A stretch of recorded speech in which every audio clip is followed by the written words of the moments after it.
So guys, आज की video में मैं आपके साथ बहुत सारी ऐसी अच्छी टिप्स एंड ट्रिक्स शेयर करूंगी जो कि आपकी ज़िंदगी को ना सिर्फ आसान कर देगी बल्कि आपके पैसों की भी बचत करेगी और आपके घंटों के काम मिनटों में हो जाएंगे। सो आपने वीडियो को स्किप नहीं करना, कोई भी पार्ट आपने मिस नहीं करना ताकि मुकम्मल चीज़ें आपकी समझ में आ जाएं। और इसके अलावा सख्त से सख्त जमे हुए पत्थर जैसे गोश्त या कीमे को पिघलाने का ऐसा फार्मूला आपके साथ शेयर करूंगी कि सभी देखकर हैरान रह जाएंगे। आलू को फ्रीज़र के अंदर रखें और अपनी बिजली की बचत करें, वो कैसे, वो भी आपके साथ इसी वीडियो में शेयर किया जाएगा। तो काइंडली आपसे छोटी सी रिक्वेस्ट है कि वीडियो को स्टार्ट करने से पहले चैनल को ज़रूर सब्सक्राइब कर लें। तो चलते हैं अपनी टिप नंबर 1 की तरफ। तो जैसे कि आप देख ही रहे होंगे, मेरे पास बकरे की कलेजी है जो कि बहुत सारे लोगों को पकानी नहीं आती है और इसकी उम्दा ट्रिक आपके साथ शेयर करूंगी। ना ही इसके अंदर स्मेल आएगी और ना ही इसके अंदर किसी भी किस्म का खून बाकी रहेगा। तो आपने सबसे पहले एक खुले बर्तन के अंदर सादा नॉर्मल पानी ले लेना है। उसके अंदर आपने 2 चम्मच सफ़ेद सिरके के ऐड कर देने हैं। अच्छी तरह से मिक्स कीजिएगा और उसके बाद आपने कलेजी को बिना धोए ब्लड के साथ ही ऐसे आपने इसके अंदर ऐड कर देना है और इसको आपने 15 मिनट के लिए छोड़ देना है। इस कलेजी तो हर कोई बना लेता है, लेकिन मज़ेदार और खुशबूदार कलेजी जो है वो बनाने का राज किसी किसी को आता है। जो ट्रिक मैंने आपके साथ शेयर की है, बस आपने इसको फॉलो करके कलेजी को बनाना, यकीन जाने हर कोई खाने के बाद इसकी रेसिपी आपसे ज़रूर पूछेगा। 15 मिनट के बाद आपने पानी को ड्रेन कर देना और उसके बाद मज़ीद इसको खुले पानी के साथ आपने 3 से 4 दफ़ा धो लेना है। धोने के बाद आपने इसको स्ट्रेनर में रख देना है और इसकी कुकिंग स्टार्ट कर देनी है। कुकिंग के दौरान आपने इसके अंदर अदरक और लहसुन का 1 चम्मच पेस्ट लाजमी ऐड कर देना है। इससे मज़ीद जो इसकी स्मेल होगी वो भी ख़त्म हो जाएगी, लेकिन 90% तक यहाँ इसकी स्मेल जो है वो ख़त्म हो चुकी है। इस ट्रिक को आपने ज़रूर फॉलो करना है। बड़ी ही ज़बरदस्त ट्रिक आपके साथ शेयर की है। उम्मीद करती हूँ आपको ये ट्रिक अच्छी लगी होगी। तो चलते हैं जनाब अपनी अगली ट्रिक की तरफ। इस कदर शदीद गर्मी है कि जब भी दूध वाले अंकल दूध देकर जाते हैं और उसको बॉयल करने के बाद तो जो है दूध ख़राब हो जाता है। मेरे साथ तो बाज़ औक़ात ऐसा ही होता है, लेकिन आपके साथ भी अगर ऐसे होता है तो आपने दूध को फेंकना नहीं है जो कि ख़राब हो चुका था। सबसे पहले आपने उसमें से पनीर को निकाल लेना है किसी भी स्ट्रेनर में और उसके बाद आपने इसको खुले पानी के साथ 3 से 4 दफ़ा धोना है और मज़ीद आपने इसको मलमल के कपड़े में डालकर किसी भी चीज़ के साथ ओवरनाइट लटका कर रख देना है ताकि इसके अंदर जो पानी और दूध है वो निकल जाए। बढ़िया सा जो पनीर है वो आपके पास रेडी मिल जाएगा आपको। इसके बाद आपने एक अदद बॉक्स लेना है और उसके अंदर आपने प्लास्टिक की शीट की कटिंग करके वो रख देनी है और उसके बाद आपने इसके अंदर जो पनीर रेडी हुआ था वो इसके अंदर आपने डाल देना है। हल्के हाथों से आपने इसको प्रेस करना है और उसको अपने फ्रीज़र में सेट होने के लिए रख देना है। पूरी रात के लिए सेट मत कीजिएगा, थोड़ी देर के लिए आपने आधे घंटे के लिए इसको बस फ्रीज़र में सेट करने के लिए रख देना है और उसके बाद मैं आपके साथ शेयर करूंगी कि इसका हमने करना क्या है। अभी मैं इसको फ्रीज़र में रखती हूँ। तो यहाँ पर मैंने इसको फ्रीज़र में रख दिया था और मैं इसको ज़्यादा टाइम के लिए फ्रीज़र में रख दिया था। आपने ऐसा नहीं करना है, सिर्फ आधे घंटे के लिए आपने इसको फ्रीज़र में फ्रीज़ करना है और उसके बाद आपने इसकी कटिंग करनी है। और जब आपने इसकी कटिंग करनी है तो इसको आपने स्क्वायर पीसेस में, चौड़े पीसेस में आपने इसको कटिंग कर लेनी है।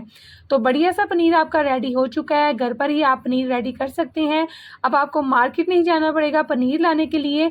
तो इसको आप फ्राई करें और पालक पनीर घर पर रेडी करें। मज़ेदार सा आपका पनीर रेडी हो चुका है। उम्मीद करती हूँ छोटी सी ट्रिक आपको अच्छी लगी होगी। अच्छा, मैं इस पनीर को ना एज़ इट इज़ भी बगैर फ्रीज़र में रखे ऐसे भी इसको सेव करके रख लेती हूँ। जैसे ही हमने कोई चावल वगैरह बनाने होते हैं, मीठे चावल ज़र्दा, तो मैं उसके अंदर भी इसको लाजमी ऐड करती हूँ। बहुत ही अच्छा सा फ्लेवर आ जाता है। तो आप भी इस तरीके को ज़रूर ट्राई कीजिएगा। उम्मीद करती हूँ आपको बहुत ही अच्छा लगेगा। तो चलते हैं जनाब अपनी अगली टिप की तरफ। आधे कटे हुए आलू को फ्रीज़र में रखें और अपनी बिजली की बचत करें। ऐसी बढ़िया ट्रिक आपके साथ शेयर करूंगी कि सब देखकर हैरान रह जाएंगे। सबसे पहले आपने फ्रीज़र को अच्छी तरह से साफ़ करना है। आलू को आपने सेंटर में से 2 पीसेस में कट कर लेना है। छोटे साइज़ का आपने आलू लेना है और फ्रीज़र की आपने सारी जितनी भी साइड्स हैं उसके ऊपर इस तरीके से आलू को रगड़ना है। छत हो, चाहे इसका नीचे वाला पार्ट हो, चाहे इसकी साइड्स हो, सबके ऊपर आपने इस तरीके से आलू को रगड़ना है। इससे होगा क्या, फ्रीज़र के अंदर बहुत ज़्यादा जो है वो बर्फ़ जम जाती है, बड़े बड़े पहाड़ बर्फ़ के जम जाते हैं और इससे क्या होता है कि फ्रीज़र की जो कूलिंग है उस पर इफ़ेक्ट पड़ता है, बिजली ज़्यादा खर्च होती है। तो आपने अगर आलू को इस तरीके से रगड़ लिया तो आपकी बिजली की बचत हो जाएगी। अगर आपके घर में इस तरह की शीट्स हैं फ्रीज़र के अंदर तो वो बहुत ही ज़्यादा बढ़िया काम है, क्योंकि इससे आइस जो है वो कंट्रोल में रहती है, ज़्यादा आइस जो है वो नीचे वाले पार्ट पर नहीं जमती है। लेकिन अगर इस तरीके की शीट्स नहीं है तो फिर आपने आलू को भी इसके नीचे वाले पार्ट पर रगड़ लेना है। और इसके अलावा जब आपने फ्रीज़र के अंदर किसी भी चीज़ को स्टोर करना है, फ्रीज़ करना है, गोश्त हो चाहे वेजिटेबल्स हो, तो इस तरीके से आपने चाहे इसको बॉटल्स के अंदर डाल कर रखें, चाहे किसी भी एयर टाइट जार में डाल कर रखें, ऑर्गेनाइज़ करके रखें, किसी भी चीज़ को एक दूसरे के ऊपर ना रखें। इससे क्या होगा कि फ्रीज़र के ऊपर लोड जो है वो ज़्यादा पड़ता है और बिजली ज़्यादा खर्च होती है। अब आपने एक खुले मुँह वाला कोई भी बर्तन ले लेना है, छोटा सा कप ले लें, बाउल ले लें, उसके अंदर आपने 1 चम्मच नमक, 1 चम्मच बेकिंग सोडा डालकर रख देना है। फ्रिज की और फ्रीज़र की जितनी भी बैड स्मेल होगी वो अपने अंदर ऑब्ज़र्व कर लेगा और आपका फ्रीज़र नीट एंड क्लीन रहेगा, फ्रिज भी। ठीक है ना? तो चलते हैं जनाब अपनी नेक्स्ट टिप की तरफ, जो कि बड़े ही काम की चीज़ है। तो सबसे पहले किचन में इस तरह के बड़े बड़े स्पैचुलास जो हैं उनको रखने की जगह नहीं मिलती है। अगर हम इनको कहीं रख भी लें तो हमें भूल जाता है कि हमने इनको कहाँ पे रखा है। तो अक्सर हमारे घर में इस तरह के बर्तन होते हैं जिनके हैंडल्स वगैरह टूटे होते हैं या फिर जिनके कैप वगैरह गुम हो जाते हैं, तो उसके अंदर भी आप इन बड़े बड़े स्पैचुलास वगैरह को रख सकते हैं किचन के अंदर, जो कि आपके किचन को बेहतर तरीके से ऑर्गेनाइज कर सकता है और आपकी आंखों के सामने ही रहेंगे। जब भी ज़रूरत होगी आप यहाँ से निकाल लें, इस्तेमाल करें। सो गाइज़, अगर आप भी इस तरह का नमक इस्तेमाल करते हैं और नमक को इस्तेमाल करने के बाद ये वाले पैकेट्स आप बास्केट में फेंक देते हैं, तो आज के बाद आपने ये गलती दोबारा नहीं करनी है। ये बड़े ही काम की चीज़ है और इसके साथ आपके बहुत सारे पैसों की भी बचत हो जाएगी। आपके साथ इतनी बढ़िया ट्रिक शेयर करूंगी कि देखकर आप हैरान रह जाएंगे। यहाँ पर मैंने शामी कबाब को फ्रीज़ किया हुआ था, तो आपको दिखाने के लिए जस्ट यहाँ पर मैं इसको इस वाले पैकेट के अंदर ऐड करके आपको दिखा रही हूँ कि ये बहुत ही बेहतरीन सा zip lock air tight bag आपके पास रेडी टू मेड जो है वो बन जाता है।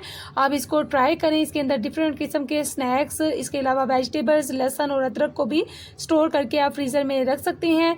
आपके फ्रीज़र में भी काफ़ी ज़्यादा स्पेस बन जाती है इस तरीके से ऑर्गेनाइज करने से। और दूसरे नंबर पर आपका फ्रीज़र भी बहुत ही अच्छा सा ऑर्गेनाइज दिखता है और तीसरे नंबर पर आपके पैसों की भी बचत हो जाती है। मार्केट में जाकर आपको महंगे महंगे जिप लॉक बैग खरीदने की ज़रूरत नहीं है।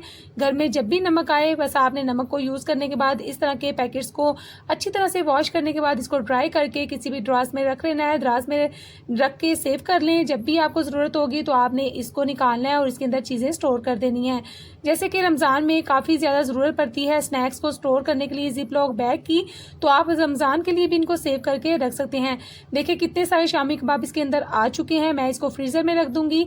उम्मीद करती हूँ ये छोटी सी ट्रिक है लेकिन बड़े ही काम की है, आपको ज़रूर पसंद आई होगी। जैसे कि आजकल के गर्मी के सीज़न में फालसे का जो है वो शरबत बहुत ही शौक से बच्चे और बड़े पीते हैं, तो मैंने इस तरीके से फालसे को छोटे छोटे पैकेट्स में बनाकर सेव करके रख लिया था। बस 2-3 ग्लास की सर्विंग है ये।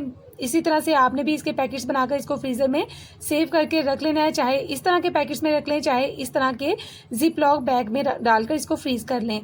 तो उम्मीद करती हूँ आपको ये तरीका अच्छा लगा होगा। तो चलते हैं जनाब अपनी अगली टिप की तरफ। इतनी सख्त गर्मी में जितना पसीना निकलता है उतनी ही ज़्यादा जिस्म में पानी की कमी हो जाती है और विटामिन सी की भी ज़रूरत होती है।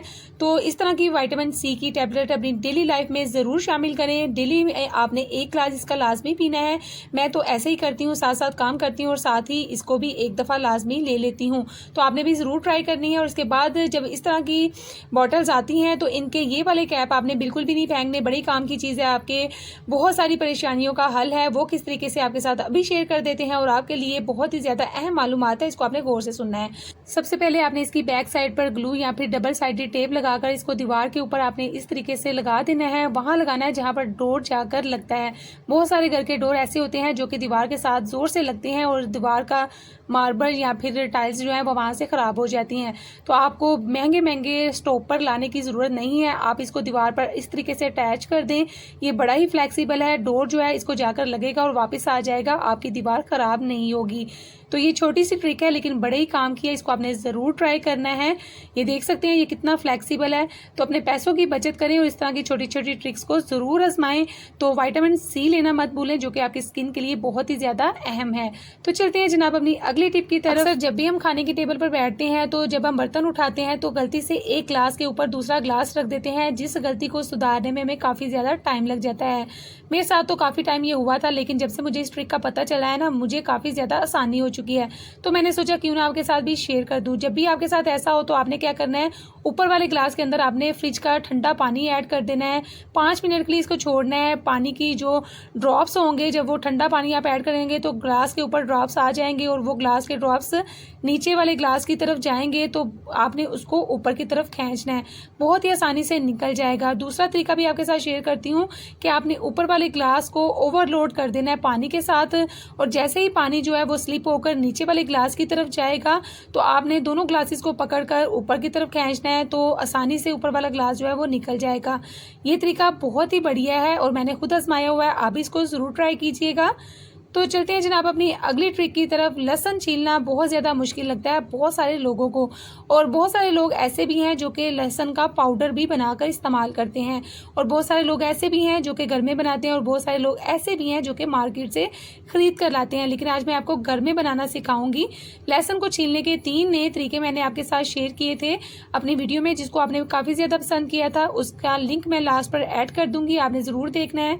तो यहाँ पर एक तरीका पाउडर बनाने का आपके साथ शेयर करती हूँ। इस तरह से आपने लहसुन की कलियों को अलग करने के बाद इस तरीके से कद्दूकश के साथ आपने क्रश कर लेना है, या फिर इसको आप हमाम दस्ते में डालकर कूट सकते हैं। मोटा मोटा कूटने के बाद आपने इसको, या फिर क्रश करने के बाद आपने किसी भी कपड़े के ऊपर डालकर इसको धूप लगवा देनी है। गर्मियों की सख्त धूप एक ही काफ़ी होगी, लेकिन अगर सर्दियों में बना रहे हैं तो आपने इसको 1-2 धूप लाजमी लगवानी है। जब ये अच्छा सा ड्राई हो जाएगा तो इसको आपने खुले बर्तन में डालकर छटकना है। छटकने से इसके छिलके अलग हो जाएंगे और लहसुन अलग हो जाएगा। फिर इसको आपने मिक्सी के जार में डालकर अच्छी तरह से ग्राइंड कर लेना है और छान लेना है।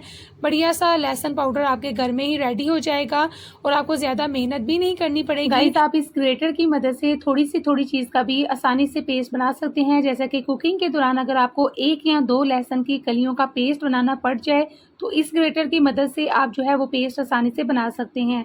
तो चलते हैं जनाब अपनी अगली टिप की तरफ।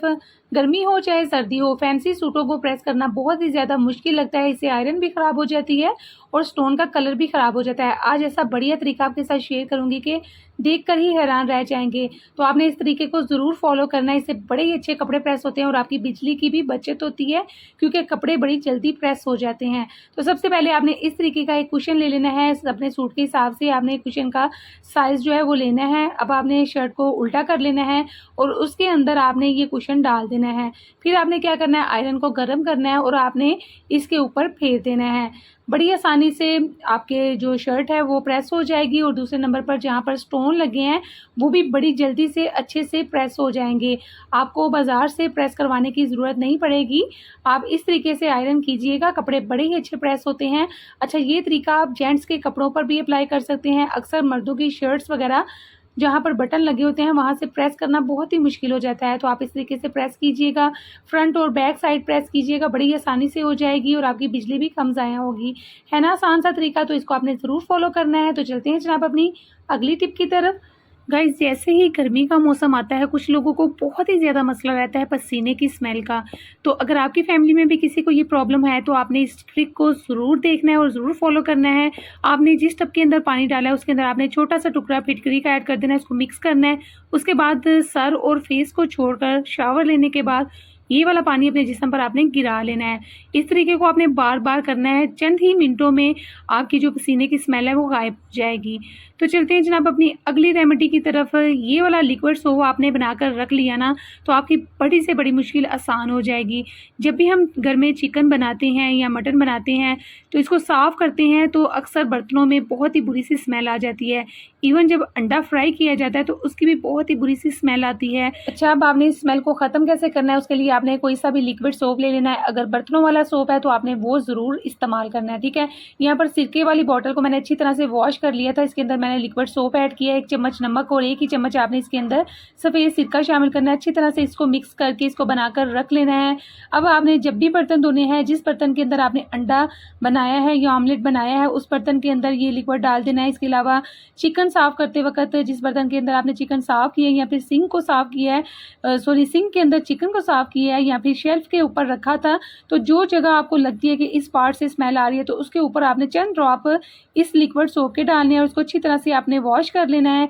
यकीन जाने चंद ही सेकंड में जो स्मेल है वो ख़त्म हो जाएगी। यहाँ पर मैं आपको वॉश करने के बाद चेक करवाती हूँ कि इसका एक और ज़बरदस्त आपको रिज़ल्ट क्या मिलेगा। इससे जो शीशा होगा वो बहुत ही अच्छे तरीके से शानदार उसमें चमक आ जाएगी। आप चेक कर सकते हैं, ये देखिए कितना अच्छा सा शीशे के ग्लास जो है वो चमक चुके हैं।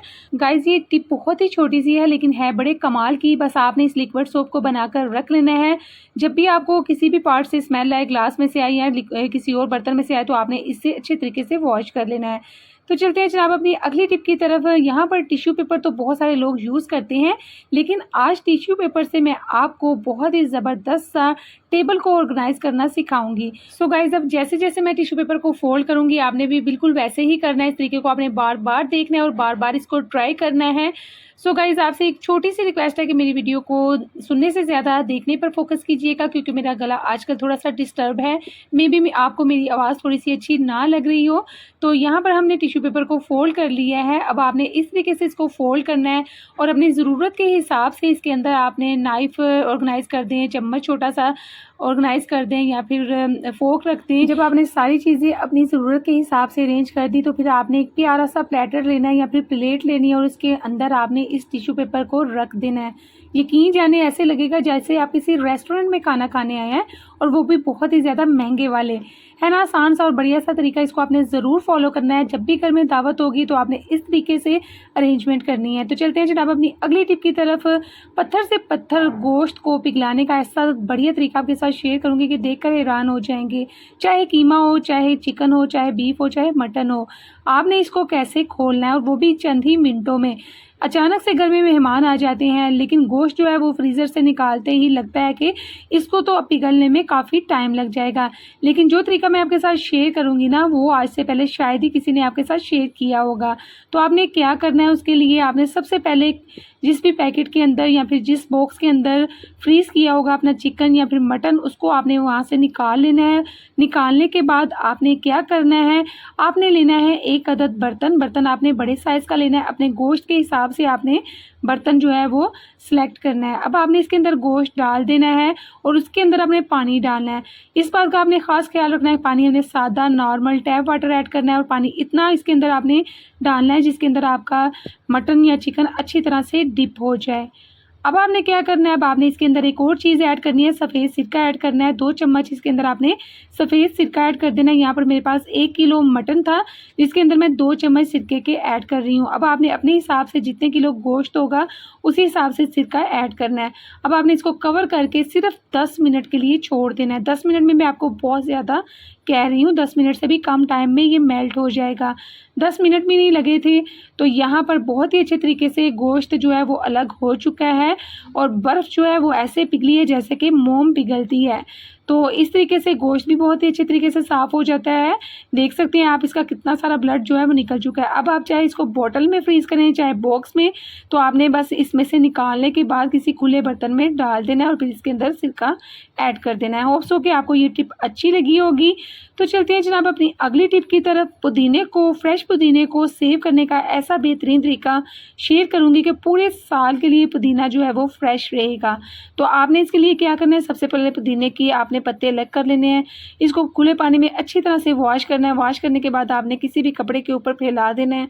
इसको आपने धूप में नहीं रखना है, इसको आपने पंखे के नीचे ड्राई करना है। आजकल गर्मी के मौसम में बहुत ही जल्दी ये ड्राई हो जाता है, धूप नहीं लगवानी। तो आपने अब इसको जब अच्छी तरह से ड्राई हो जाएगा, तो आपने किसी भी मिक्सी के जार में डालने के बाद इसको अच्छी तरह से ग्राइंड कर लेना है, ठीक है ना। ग्राइंड करने के बाद ये बहुत ही बेहतरीन सा पाउडर रेडी हो चुका है। अब आपने इसको किसी भी एयर टाइट जार में डालकर रख लेना है। जब भी आपने पुदीने का कहवा बनाना हो या फिर पुदीने की चटनी बनानी हो दही वाली, तो बस दही के अंदर आपने थोड़ा सा पुदीना ऐड कर देना है, इसको मिक्स करना है ना। कमाल की चटनी रेडी हो चुकी है। अब आपको बाज़ार से बार बार पुदीना लाने की भी ज़रूरत नहीं पड़ेगी। आजकल जितनी गर्मी पड़ रही है ना, इस गर्मी के मौसम में पुदीना बहुत ही जल्दी ड्राई हो जाता है। तो जल्दी से जाएं और पुदीना लाकर इसको फटाफट से ड्राई करने के बाद सेव कर लें। होप सो गाइस कि आपको ये छोटी सी टिप अच्छी लगी होगी। इसको ज़रूर ट्राई कीजिएगा, बड़े ही काम की है। तो चलते हैं जनाब अपनी नेक्स्ट टिप की तरफ। यहाँ पर मैंने धनिया लिया है और धनिया को सेव करने का भी बेहतरीन तरीका आपके साथ शेयर करूँगी, जो कि मैं अक्सर जो है वो ऐसे ही सेव करती हूँ। गर्मियों में धनिया मिलना बहुत ही ज़्यादा मुश्किल हो जाता है और जो मिलता है वो भी बहुत ही ज़्यादा ख़राब हो जाता है जल्दी से। तो आपने इसके लिए क्या करना है, सबसे पहले आपने धनिया को अच्छी तरीके से जो है वो साफ़ कर लेना है। इसमें से जो गंदी टहनियाँ होंगी इसको निकाल देना है, जिसके पत्ते येलो होंगे वो भी आपने निकाल देना है, उसको इस तरीके से अरेंज कर लेना है। उसके बाद आपने बच्चों की कॉपी में से, रजिस्टर में से कोई सा भी पेज ले लेना है और इस पेज के अंदर आपने सेंटर में से रखकर पुदीने को कवर कर देना है, यानी कि इसके ऊपर वाला पार्ट और नीचे वाला पार्ट छोड़कर सेंटर में आपने इस तरीके से पेपर को लपेट देना है और उसके बाद आपने इसको किसी भी प्लास्टिक की थैली के अंदर डाल देना है और रैप कर देना है। रैप करने के बाद आपने इसको सब्ज़ी वाले डब्बे के अंदर डाल देना है। जब भी आपने धनिया निकालना है, खुश्क हाथों से निकालना है और जितना निकालना है फ़ौरन से आपने बाकी का फ्रिज के अंदर रख देना है। बहुत लंबे टाइम के लिए फ्रिज में सेव रहेगा अगर आप इसको गीले हाथ नहीं लगाएंगे। सो गाइस, आज की मेरी ये लास्ट रेमेडी बहुत ही कमाल की है, क्योंकि गर्मी में बहुत ही ज़्यादा मच्छर हो जाते हैं जो कि छोटे बच्चों को बहुत ही ज़्यादा नुकसान देते हैं। और बच्चों को जब हम मॉस्पेल भी नहीं लगा सकते क्योंकि बच्चों की स्किन सेंसिटिव होती है और बच्चों के लिए वो नुकसानदेह होती है, तो आज मैं आपको होममेड मॉस्पेल बनाना सिखाऊंगी जो कि बच्चों के लिए काफ़ी ज़्यादा इफेक्टिव रहेगी। तो आपने उसके लिए करना क्या है, 1 चम्मच आपने कोई सी भी मॉइस्चराइजिंग क्रीम ले लेनी है। उसके अंदर आपने एलोवेरा जेल ऐड कर देनी है। एलोवेरा जेल आपने फ्रेश लेनी है, मार्केट वाली आपने नहीं लेनी, क्योंकि एलोवेरा जेल जो फ्रेश होती है वो थोड़ी सी कड़वी होती है और जो कड़वाहट है वो जब मच्छर हमें बाइट करेंगे तो उनके मुंह में जाएगी तो वो दोबारा आपके पास नहीं आएंगे। और तीसरी चीज़ इसके अंदर आपने डाल देनी है सफ़ेद सिरका। सफ़ेद सिरका भी थोड़ा सा कड़वाहट में होता है और जब बच्चे इस मॉस्पेल को लगाएंगे तो बच्चों की स्किन को भी डैमेज नहीं करेगा। तो आपने इन तीनों चीज़ों को अच्छी तरह से मिक्स करके किसी भी छोटी सी डब्बी में डालकर रख लेना है। रात को सोने से पहले आपने बच्चों के बाजुओं के ऊपर, टांगों के ऊपर, हाथों के ऊपर इसको लगा देना है। महंगे महंगे स्प्रे भूल जाएंगे और जब आप इस रेमेडी को ट्राई करेंगे पुरसुकून नींद आपको आएगी। आपने इस तरीके को ज़रूर फॉलो करना है। बच्चों के लिए कोई भी नुकसानदेह नहीं है और बच्चों के लिए बहुत ही बेस्ट है। खुसूसन शीरख्वार बच्चों को भी आप ये लगा सकते हैं। इसको लगा कर बस आपने इस तरीके से अप्लाई कर देना है। सुबह जब आपने उठना है तो अच्छी तरीके से अपने हाथों को, अपने फेस को वॉश कर लेना है। इसका कोई भी साइड इफ़ेक्ट नहीं है, आप इसको ज़रूर ट्राई कीजिएगा। और सो गाइस, आपसे छोटी सी रिक्वेस्ट है कि जाने से पहले चैनल को ज़रूर सब्सक्राइब करें, वीडियो को लाइक करना मत भूलिएगा। अल्लाह हाफिज़।